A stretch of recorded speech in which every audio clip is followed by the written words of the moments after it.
السلام علیکم، welcome to my channel invisible colour. تمام ویڈیو اپڈیٹس کے لیے میرے چینل انویزیبل کلر کو سبسکرائب کریں اور ساتھ ہی بیل نوٹیفیکیشن آن کر دیں۔ مسلسل چیخوں کی آواز سن کر سارے گھر والے دوڑتے ہوئے اس کے کمرے میں آئے تو دیکھا وہ منہ پر ہاتھ رکھ کر زور زور سے چیخے جا رہی ہے۔ اس کی آنکھیں خوف و دہشت سے پھٹی ہوئی تھیں۔ ایسا لگ رہا تھا جیسے اس نے بہت ہی خوفناک منظر دیکھ لیا ہو۔ کیا ہوا رانیہ بیٹی؟ اس کی ماں ہامتے کامتے اس کے پاس آئی اور اس کو سینے سے لگا لیا۔ وہ مجھے لے جائیں گے، مجھے مار ڈالیں گے اماں، خدا کے لیے اماں مجھے ان سے بچا لو۔ رانیہ ماں کے سینے لگے ہچکیاں لے کر رونے لگی۔ کچھ نہیں ہوگا بیٹا، میں تمہارے پاس ہوں۔ بیٹا کہ تم نے کوئی ڈراؤنا خواب دیکھ لیا ہے؟ نہیں اماں، یہ خواب نہیں، وہ واقعی مجھے اپنی دنیا میں لے جائیں گے اور مجھے مار ڈالیں گے۔ اماں مجھے ان کے ساتھ نہیں جانا، مجھے ان سے خوف آتا ہے۔ رانیہ مسلسل روئے جا رہی تھی۔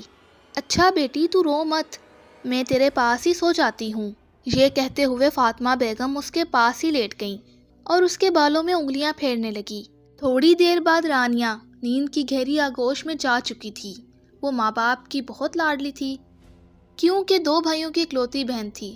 جہاں ماں باپ کی آنکھوں کا تارا تھی تو بھائی بھی اس پر جان چھڑکتے تھے، ہر خواہش اس کی خوشی خوشی پوری کرتے تھے۔ اسی وجہ سے وہ ضدی بھی ہو گئی تھی۔ جس گاؤں میں ان کی رہائش تھی ان کے گھر کے نزدیک ہی ایک بہت پرانا خستہ حال مندر تھا۔ لوگ اس مندر کے قریب جانے سے بھی خوف کھاتے تھے۔ اس مندر کے بارے میں مشہور تھا، اکثر اوقات اس مندر کے ہاتھے میں ایک نوجوان لڑکی کی موت واقعہ ہو جاتی ہے۔ مندر کے احاطے میں ایک بہت قدیم آم کا درخت ہے۔ جوں جوں رانیہ شعور کی سیڑھیاں چڑھتی گئی، اس کو بھی نہایت سختی سے اس مندر سے دور رہنے کا کہا گیا تھا، لیکن رانیہ کو ان باتوں پر بالکل یقین نہیں تھا۔ ایک دن اپنے دوستوں کے ساتھ گھومتی پھرتی اس مندر کے پاس آ پہنچی۔ گرمیوں کے موسم ہونے کی وجہ سے آم کا پیڑ آموں سے لدا ہوا تھا۔ اتنے پیارے پیارے میٹھے میٹھے آم دیکھ کر اس کے منہ میں پانی آ گیا۔ رانیہ نے اپنی دوستوں کو کہا کہ میں ابھی ہی میٹھے میٹھے آم توڑ کر لاتی ہوں۔ یہ کہہ کر وہ مندر کی طرف بڑھ گئی۔ اس کی سہیلیوں نے اس کو بہت منع کیا۔ اس نے سب باتوں کو انسنی کر کر مندر کے اندر داخل ہو گئی۔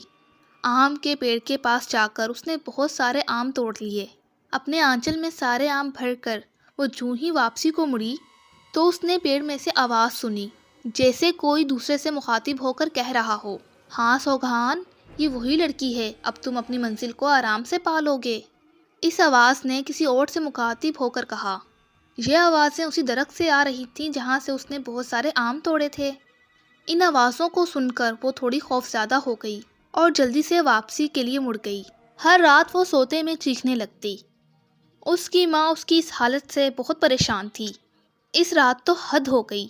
ابھی انہیں سوئے کچھ ہی دیر ہوئی تھی، رانیہ کی خوفناک چیخ اور عجیب و غریب آوازیں سن کر وہ سب کمرے کی طرف دوڑ پڑے۔ جوں ہی انہوں نے دروازہ کھولا تو ان کے ہوش اڑ گئے۔ کوئی تھا کہ دروازہ کھولتے ہی ان کی نظروں سے غائب ہو چکا تھا۔ دروازہ کھلتے ہی رانیہ تیر کی طرح اٹھی اور اپنی ماں کے سینے میں جا کر لگ گئی۔ رانیہ بیٹی، کیا ہوا ہے تمہیں؟ یہ کیسی آوازیں تھیں؟ کچھ تو بتاؤ۔ یہاں کوئی تھا کیا کمرے میں؟ رانیہ اس سے پہلے کچھ بتاتی وہ ماں کے گلے لگے ہوئے ہی بے ہوش ہو گئی۔ گاؤں میں کچھ روز پہلے ہی ایک بزرگ آئے تھے۔ وہ بزرگ بہت پہنچے ہوئے تھے، لوگ انہیں شاہ جی کہتے تھے۔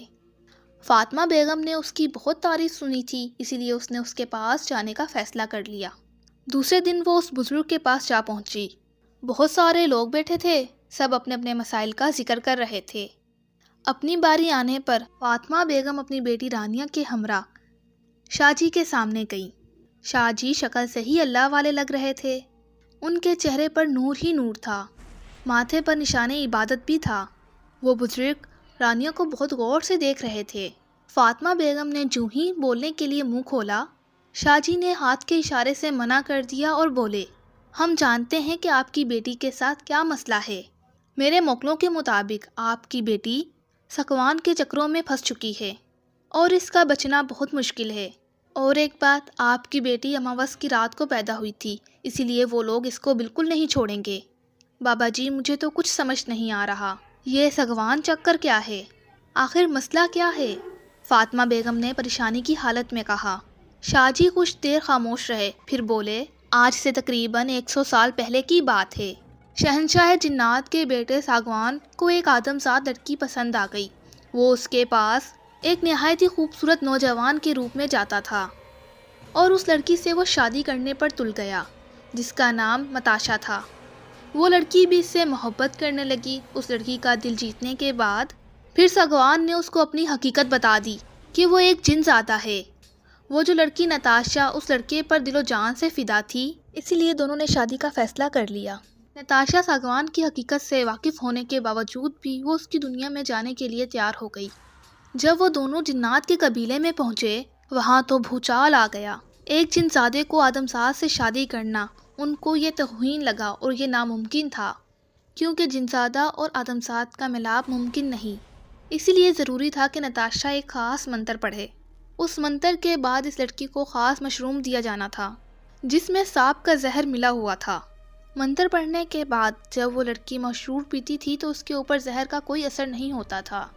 پھر وہ آہستہ آہستہ اس کی عادی ہوتی چلی گئی۔ 1 مہینہ اس کو یہ مشروم پینا تھا۔